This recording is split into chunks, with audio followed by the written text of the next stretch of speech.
కృష్ణ అవతారంలో ఆంజనేయుడికి అర్జునుడికి గొడవ వస్తుంది. అర్జునుడు మీ రాముడు గొప్పవాడు కదా, బాణాలతో వారధి కట్టచ్చు కదా, ఈ కొండలు గుండులు వేసి మీ చేత కట్టడం ఏంటని అంటాడు. మా వానర సైన్యానికి ఆ కట్టిన ఇది ఉండదండి, బాణాలతో కట్టింది, అంత బలాజ్యులా మీరు అని అర్జునుడు అంటాడు. అర్జునుడు అంటే సరే నేను కడతా వారధి, నువ్వు ఇరగదొక్కితే నేను అగ్ని ఆహుతి, లేదా నువ్వు ఆహుతి అని చెప్పి ఇద్దరికి పందెం పడతా. ఇంకా కృష్ణుడు ఒకసారి బాణాలు కట్టంగానే ఆంజనేయుడు ఎక్కి జై శ్రీరామ అనగానే ఇరిగిపోతాడు. 2 సార్లు కట్టినా 3వసారి అగ్ని ఆహుతి కావాలి. సరే ఈ అర్జునుడు లేకపోతే కృష్ణుడు లేడు. ఈ వారధి కింద కృష్ణుడు పోయి వీపానిస్తాడు. ఎంత తొక్కినా హార్మోని పెట్టిలాగా పై కింద స్ప్రింగ్ లాగా ఊగుతుంది కానీ ఇరగట్లేదు. ఏందా అని చెప్పి చూస్తుండగా సముద్రం అంతా ఎర్రంగా రక్తురు పత్రమై పారుతా ఉంది. అప్పుడు ఆంజనేయుడు తొంగి చూసి అబ్బా ఏంటి అని చెప్పానంటే అప్పుడు మత్స్య అవతారంలో కృష్ణుడు ఆ బల్ల కింద దానిలో నిలబడి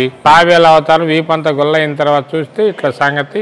ఇంకా అప్పుడు అయ్యా మీరు సామాన్యులు గారు ఇద్దరు అని చెప్పి కృష్ణుడు నారదుడు ఉండి దాన్ని నచ్చజేసి రక్త సింధూరం అంటే సున్నము పసుపుతో కలిసేది రక్త సింధూరం. అందువలన కృష్ణ అవతారంలో రక్త సింధూరం, గంధ సింధూరం ఏమో రామ అవతారం. ఈ స్వామివారికి మధ్వ సంప్రదాయ ప్రకారంగా స్వామివారికి ఈ ఏకాదశి నాడు నివేదన ఉండదు. పానకం వడపప్పు పొయ్యి మీద పెట్టిన వంట అనేది ఏది వాడరు.